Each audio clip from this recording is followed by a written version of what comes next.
வணக்கம். நாமக்கல் நதி YouTube channel அனைவருக்கும் டெட் டிஆர்பி எக்ஸாம் படித்துக் கொண்டிருக்கிற அனைவருக்கும் எனது மனமார்ந்த வாழ்த்துக்களை தெரிவித்துக் கொள்கிறேன். இன்றைய தினம் புறநானூற்று பாடல்களில் வரக்கூடிய அந்த துறை விளக்கம் பற்றி நாம பார்த்து கொண்டிருக்கிறோம்.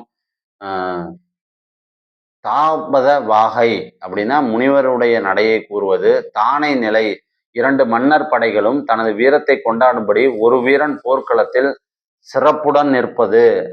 தானை மரம் இரு தரத்து படையினரும் தம்முட்போர் செய்து மடியாத வண்ணம் ஒரு வீரன் பாதுகாத்த ஆற்றலின் முயற்சியை கூறுவது. துணை வஞ்சி பிறரை வெல்லவாவது கொல்லவாவது துணிந்து நிற்கின்ற ஒருவனை சில வார்த்தைகளை கூறி அமைதிப்படுத்துவது. துணை வஞ்சி தொகைநிலை போர்க்களத்தில் அனைவரும் மடிந்து போனதை சொல்வது. துணை வஞ்சி தொகைநிலை போர்க்களத்தில் அனைவரும் அழிந்து போனதை சொல்வது. நல்லிசை வஞ்சி பகைவருடைய இடங்கள் அழியும்படி சென்ற வீரனின் வெற்றியை கூறுவது. நீன்மொழி ஒரு வீரன் போர்க்களத்தில் கூறிய சபதத்தை எடுத்து கூறுவது. நூலில் ஆட்டு அப்படின்னா ஒரு வீரன் பகைவருடைய படைகள் கெடும்படி தன் மார்பில் பாய்ந்த வேலை பறித்து எறிவது. நூலில் ஆட்டு அப்படிங்கிறது. நெடுமொழி சிறந்த மன்னனுக்கு ஒரு வீரன் தன்னுடைய மேம்பாட்டை உயர்த்தி கூறுவது. பரிசில் கடாநிலை அப்படின்னா என்னன்னா, பரிசில் கடாநிலை எல்லோரும் பரிசில் பெற்றார் நான் பெறவில்லை என்று தன் பரிசில் பெறும் வேட்கை புலப்படுத்துவது. ஒரு சப்ஸ்கிரைப் பண்ணிக்கங்க. பரிசில் விடை அப்படின்னா பரிசில் பெற வந்தவன் மன்னனை போற்றுதல். மன்னன் பரிசிலர் மகிழ பரிசு அளித்து விடை கொடுப்பது. பரிசில் துறை அப்படின்னு என்னன்னா, மன்னன் முன்னே பரிசிலர் தாம் கருதிய பேரு இதுதான் என கூறுவது. பழிச்சுதல் அப்படின்னா புகழ்ந்து கூறுவது. பழிச்சுதல் அப்படின்னா புகழ்ந்து கூறுவது. பான் பாட்டு அப்படின்னா பெரும் போர் செய்து பட்ட வீரருக்கு சாப்பண்ணை பாடி பாணர் தம் கடன் கழித்தலை கூறுவது. சாப்பண்ணை பாடி பாணர், பாணர்ல சிறுபாணர் பெருபாணர்னு பார்த்துருக்கோம். இங்க சாப்பண்ணை பாணர் அப்படின்னு சொல்றாங்க. பாணாற்றுப்படை அப்படின்னா மலைவழியில் பாணனை ஆற்றுப்படுத்துதல். பார்ப்பன வாகை கேட்கத்தக்கவற்றை கேட்டு தலை சான்ற யாகத்தால் வெற்றியை பெருக்குவது. பிள்ளை பெயர்ச்சி காரி என்னும் புல் தடுக்க அந்நிமித்தத்திற்கு அஞ்சாமல் போர் செய்த வீரனுக்கு மன்னன் தன் அழி செய்வது. புலவராற்றுப்படை புலவன் ஒருவன் இரவலனாக வந்த மற்றொரு புலவனை பார்த்து வள்ளல் ஒருவனின் இயல்பையும் ஊரையும் கூறி அவனிடம் செல்லும்படி கூறுவது. பூக்கோட்காஞ்சி ஒரு வீரன் தான் போர் செய்வதற்குரிய அடையாளமாக அணியும் திணைப்பூ கொள்ளுதலை கூறுவது. ஒரு சப்ஸ்கிரைப் பண்ணிக்கங்க. பூவை நிலை திருமாலின் கரிய நிறத்துடன் உவமித்து கூறும் காயாம்பூவை புகழ்வது. பெருங்காஞ்சி நிலையாமையை கருதி கூறுதல்.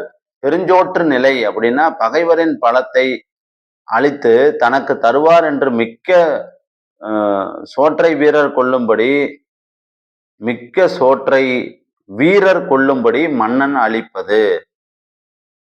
அதான் சோற்று நிலைனா ஒன்றும் இல்லை. சோர்வாக்கிய கொழுங்கஞ்சி ஆறு போல பருந்தொழுகி புறநானூற்று வரி. ஏறுபுற சேராக தேரோட துகள் கிளமி அப்படின்னு வரும் புறநானூற்றுல. அதாவது அந்த வடித்த சோழ நாடு சோறு உடைத்துமாங்க எந்நேரமும் சோறு வடித்து கொண்டே இருப்பார்கள். அந்த சோழ நாட்டினுடைய வீதிகளிலே அந்த வடித்த கஞ்சியானது அப்படியே வீதிகளில் ஓடிக்கொண்டிருக்கிறது ஆறாக.